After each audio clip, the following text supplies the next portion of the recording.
Hello friends, I am Jyotirvid Pavan Kumar. This is the second video in my new series of videos which I am making for students. And this series of videos aims at providing you with useful and essential information and knowledge which will help you to improve your brain power. With whatever intelligence you are born with, you can always develop it. Instead of calling intelligence, I like using the word brain power. Even if you are intelligent, but if your brain is not efficient, then you may not be able to work under pressure. So when I say brain power, that means efficiency of brain as well, in addition to intelligence. Students are generally under a lot of pressure due to their studies, and also we are living in a time of very high competition. You don't just have to pass your examination, but you must score good marks, good grades. Otherwise, you're nowhere. So, all these videos on this topic, if you follow these, they will help you to improve your intelligence, give you more brain power, and you will be able to attract more and more success in your life, not only in your studies, but later in your profession as well. This is the level of intelligence, the efficiency of your brain, and your IQ level, your ability to concentrate, which makes the difference between one person and the other.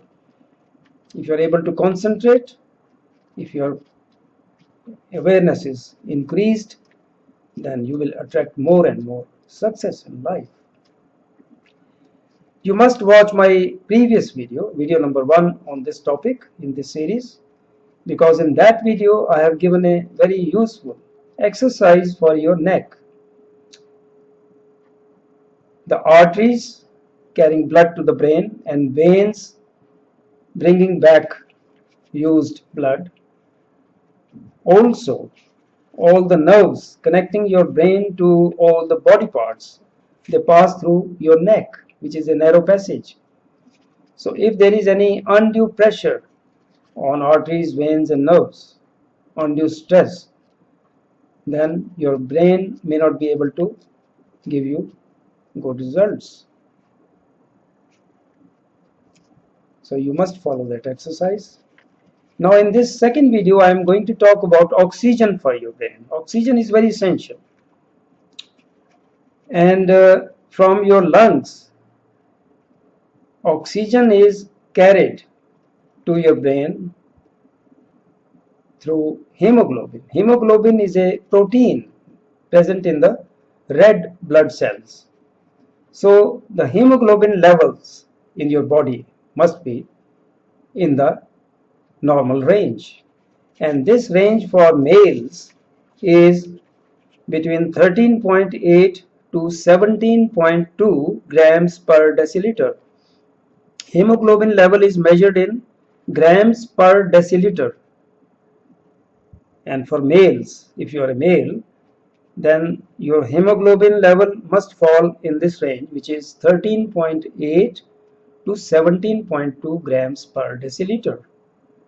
And for women, for females, this range is, normal range is 12.1 to 15.1 grams per deciliter. So if your hemoglobin level is low, then you must focus your attention on adding more and more food items which to your diet, food items which are rich in iron. And in addition to iron, you will also need vitamin C, which will help your body to absorb iron. So you can find out in later videos. I will give you information about food items also. So your hemoglobin level is very important. It must be in this normal range. Now, ability of hemoglobin to carry oxygen is also very important. And this is called oxygen saturation of blood and written as SpO2, oxygen saturation of blood. This can be measured by a device known as pulse oximeter. If you have ever seen pulse oximeter, it is present with most physicians, doctors, particularly chest specialists. You just have to insert your finger inside it, and on the screen you will get a reading for your SpO2 level. And this SpO2 level is measured in percentage. So a figure of 95% or more is good enough. The maximum will be 99%. So if your SpO2 level, oxygen saturation of blood, is 95% or more, then it is good enough. You must aim for 96, 97 or 98 up to 99, but any figure more than 95 is good enough. This SpO2 level falls if you have any infection, chest congestion, or any other infection, or any respiratory problem. And if your SpO2 level falls below 92%, then you must consult your doctor. This information will make you aware whatever is necessary for you. So, in order to have more and more oxygen in your blood, so that your brain gets adequate amounts of oxygen, you must do some breathing exercises. And the best time for doing breathing exercises is in the morning when you are empty stomach, or in the evening. You can watch my videos on breathing exercises. I made a couple of videos, but here I may tell you that you need to do complete breathing. Complete breathing, I mean completely filling your lungs with oxygen, with as much air as you can, and then exhale over a longer period so that you empty your lungs completely. Our lungs are quite long and they must be emptied fully, otherwise some stale air may stay there in the lower parts of your lungs, and that can cause some respiratory problems later on. So the best ratio to follow for this breathing, complete breathing, is 1:2. That means if you take approximately 5 seconds for inhalation, then you must exhale over approximately double the time, which is 10 seconds. This is just 5 and 10 seconds. I am giving you just one example. You have to suit your capacity so that you are not under strain. You should be relaxed, fully relaxed, and do it smoothly.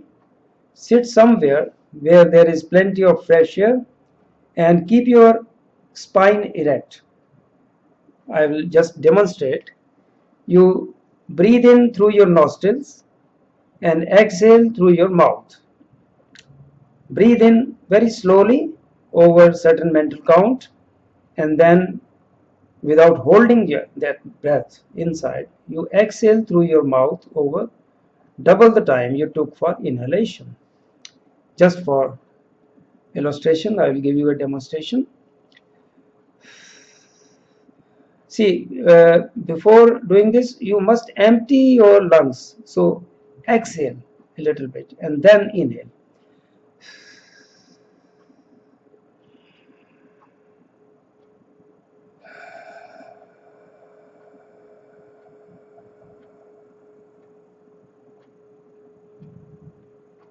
So do this about 5 or 10 times, then you will be able to inhale plenty of oxygen.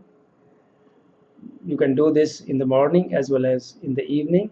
And in addition to this breathing, you must Do some brisk walking. Go to a park somewhere outside in the morning or in the evening and walk briskly. That also helps. It will not only give exercise to your whole body, but it will help you to inhale more and more oxygen. So do some brisk walking if you can, in addition to breathing. But you must do this complete breathing 5 or 10 times in a day. In my later videos, I will give you a lot of information about your diet. So if your hemoglobin level is below this normal figure, it is on the lower side, then you must add more and more food items in your diet which are rich in iron. And if you're doing that, you must also intake vitamin C, which helps you to absorb iron in your food. Also, let me tell you that smoking is very bad.